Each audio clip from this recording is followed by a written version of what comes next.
Vous êtes posé, vous êtes l'un des meilleurs latérales droits du monde. Est-ce que vous êtes dans la plénitude de votre carrière? Tout d'abord, merci pour les compliments. Je me sens très bien. Je pense que à bientôt 27 ans, j'entre dans sûrement mes meilleures années. Il n'y a pas de place pour le relâchement parce que le football, ça va très vite. J'ai toujours très faim. Il y a encore plein de choses que je souhaite réaliser dans le football. J'aborde cette nouvelle saison avec la même envie de gagner, de performer et de m'améliorer.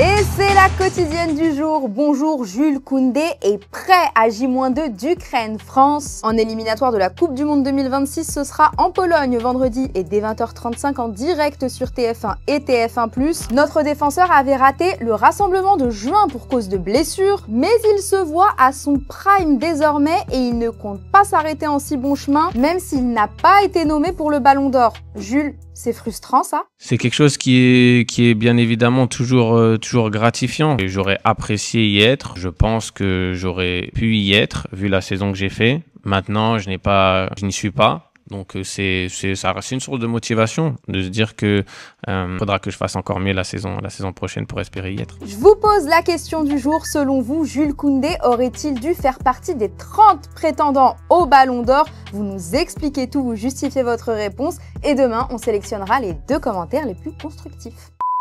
Il ne sera pas sacré le 22 septembre prochain, notre JK, mais peut-être deviendra-t-il un jour président de la FIFA. Parce qu'il nous a fait part de sa vision pour révolutionner le football et le rendre plus attractif. Le champ des possibilités, ça pourrait être certaines règles. Je sais que là, par exemple, en Liga, je sais pas si c'est effectif dans tous les championnats, mais on commence à réellement compter le nombre de secondes que le gardien maintient le ballon dans ses mains, parce que c'est vrai que je pense qu'il y avait des abus sur ce côté. La règle, au final, n'était pas forcément respectée. Je pense aussi à cette formule de Ligue des Champions qui, bien évidemment, rajoute des matchs, mais d'un autre côté, a été une réussite en termes de spectacle. Même, je pense que les gens aussi sont contents de voir des confrontations qui avant n'étaient pas possibles ou qui étaient moins fréquentes. Il y a plein de choses. Ça mérite réflexion. Avant Koundé, c'est le petit nouveau Marnes Akliouche qui s'est présenté face à la presse et le Monégasque nous a confié la manière dont il s'est préparé pour son arrivée à Clairefontaine. Ses modèles n'y sont pas pour rien, surtout le dernier. Des modèles, bon j'en ai beaucoup. Vous pouvez avoir Zidane, Thierry Henry, il y en a vraiment beaucoup. Et Paul Pogba aussi, qui est maintenant dans l'équipe à Monaco. Et non, oui, il a joué un rôle, il m'aide beaucoup aussi. Paul, il m'a donné beaucoup de conseils avant d'arriver aussi. Et ça, il m'a beaucoup aidé par rapport à ça. Comment vont nos autres Frenchies à l'approche du match qualificatif pour le mondial? Eh ben hier soir à l'entraînement, seul Ousmane Dembélé était en salle. Il n'a pas pris part à la séance collective car il suit un protocole de soins touché à la cuisse gauche. En revanche, Adrien Rabiot et Benjamin Pavard, qui ont changé de club lundi soir, étaient bien présents. Tout le monde est au max avant cette Ukraine-France et tenez, notre ami Guillaume Bigot, qui nous sort de belles vidéos, a décidé de passer une journée entière à suivre Mike Maignan dans son quotidien. Mikey n'a laissé aucune chance à Guigui durant son footing. Fallait suivre. Faut le préparer là pour entrer chez la BAC Nord. C'est quoi le programme du coup, mec? Là, ouais. Un petit 5 km en 25 minutes. Ah, on va accélérer. On l'attendra ou comment on fait? Non, il a la ramasse, bon. D'ailleurs, si vous vous demandez ce que notre portier écoute pendant ces 5 km de run, voici la réponse, que du lourd. Je connais la base, Zerminio, c'est la base. Après, il y a pas mal d'artistes là que j'ai connus il y a pas longtemps et j'aime bien tout pour l'équipe, F2B, La Mano, on est des businessmen.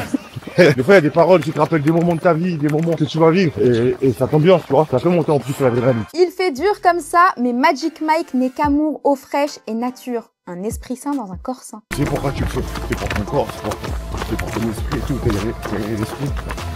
C'est bien. Il est tôt, il n'y a personne, tu respires, tu vas à ton rythme, t'es dans la nature, t'as pas besoin de te cacher, t'es vraiment pisse, tu vois, t'es en paix. Et ça c'est important de trouver la paix parce que de nos jours, t'as vu? Et sa paix se ressent même dans son assiette, très healthy, avec une petite passe D pour un nouveau coéquipier. Plus frais, après sur la pastèque, j'aime bien la pastèque. Si je pouvais, t'as vu, je vais pas te mentir, si je pouvais, j'aurais pris le vol direct. Escalope milanaise, y'a pas de hasard. Il y a l'escalope de chez nous, gros. Ah. C'est l'escalade chez nous maintenant. Bon, nous, on l'aime vraiment, Mike, mais je peux vous dire qu'au sein de l'équipe de France même, il a une fanbase au top. Il bosse toujours, il est toujours en salle, toujours en train d'essayer de se perfectionner. Et non, il est impressionnant. C'est top d'avoir des gens comme ça, avec cette mentalité-là.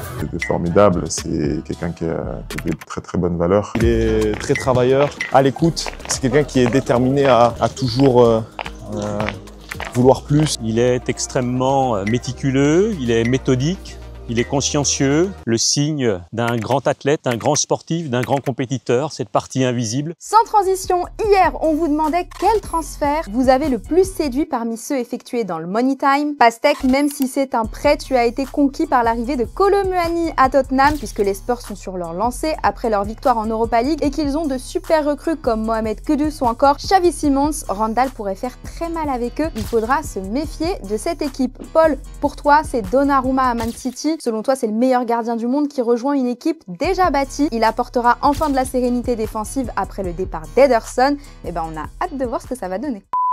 Il y a eu d'autres transferts annoncés depuis hier, notamment en Turquie, parce que vous le savez, le mercato là-bas ferme le 12 septembre. Et Galatasaray en a profité pour jeter son dévolu sur İlkay Gündoğan pour 2 saisons. Un transfert gratuit.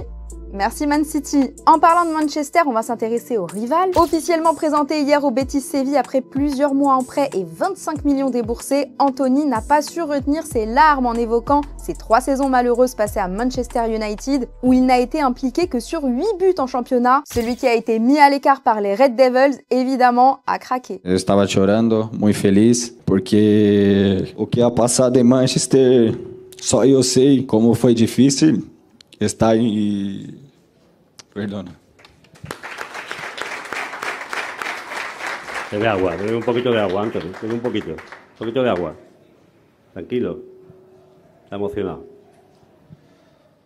En Italie, bien plus joyeux, Maxwell Cornet est de nouveau prêté au Genoa. En provenance de West Ham, le club italien a d'abord mis cette image pour l'annoncer. Popcorn est, j'aurais pu la faire, mais si je vous dis qu'en italien, cornetto veut dire croissant, vous la voyez venir? Buongiornissimo. Café.